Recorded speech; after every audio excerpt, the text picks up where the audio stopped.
Bonjour, ici Père Dominique pour votre émission Lumière de la Parole. Je suis très heureux de vous retrouver encore aujourd'hui. On est tous des affamés de la parole de Dieu. En tout cas, moi le premier, je suis content que vous soyez là aussi. Donc aujourd'hui, on se met à l'écoute de la première lecture des Actes des Apôtres. Le jour de la mort d'Étienne éclata une violente persécution contre l'Église de Jérusalem. Tous se dispersèrent dans les campagnes de Judée et de Samarie, à l'exception des apôtres. Des hommes religieux ensevelirent Étienne et célébrèrent pour lui un grand deuil. Quant à Saul, il ravageait l'Église.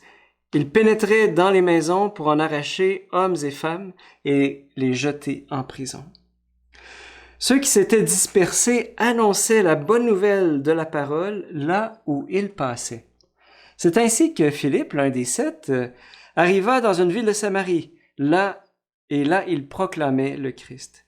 Les foules d'un même cœur s'attachaient à ce que disait Philippe, car elles entendaient parler des signes qu'il accomplissait, et même les voyaient.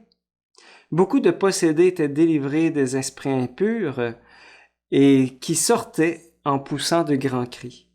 Beaucoup de paralysés et de boiteux furent guéris, et il y eut dans cette ville une grande joie. Parole du Seigneur, nous rendons grâce à Dieu. Alors ceux qui s'étaient dispersés, annonçaient la bonne nouvelle partout où ils passaient. Je ne sais pas si vous vous rappelez ce que Jésus avait dit avant de monter au ciel dans son ascension au tout début des Actes des Apôtres. Il avait dit ceci: « Vous allez recevoir une force quand viendra le Saint-Esprit sur vous. Alors vous serez mes témoins à Jérusalem, dans toute la Judée, dans toute la Samarie et jusqu'aux extrémités de la terre. » Donc Jérusalem, la Judée, la Samarie, jusqu'aux extrémités de la terre. Vous serez mes témoins, voilà, dans tous ces endroits-là. Et dans la lecture, qu'est-ce qu'on voit? C'est exactement ça. C'est la persécution, c'est en raison de la persécution contre les disciples, contre l'Église de Jérusalem, en fait, que les disciples de Jésus se dispersent dans les campagnes de Judée et de Samarie. Jésus, tu nous avais pas dit ça, qu'on serait tes témoins en Judée puis en Samarie à cause de la persécution. La persécution. Vous savez qu'il y a un théologien qui a déjà dit que l'Église est en santé lorsqu'elle est persécutée. Évidemment, non pas à cause de ses torts, mais en raison de la parole de Dieu. Et donc, c'est grâce aux persécutions, c'est difficile à dire, mais quand même, c'est grâce aux persécutions que Philippe, l'un des 7, va se retrouver à partir de Jérusalem et il va se retrouver aux périphéries, la Samarie. La Samarie, là, c'était les périphéries là, de Jérusalem. Les Samaritains, c'était considéré par les Juifs là, comme des bizarres. C'était vraiment des bizarres, des gens qui ont intégré à leur croyance juive des éléments étrangers. Alors, les Juifs avaient aucune relation avec les Samaritains.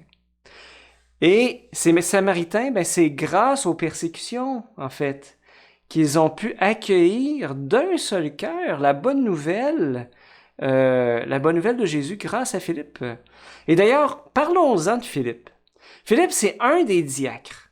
Est-ce que vous vous rappelez que les diacres avaient été institués par les 12?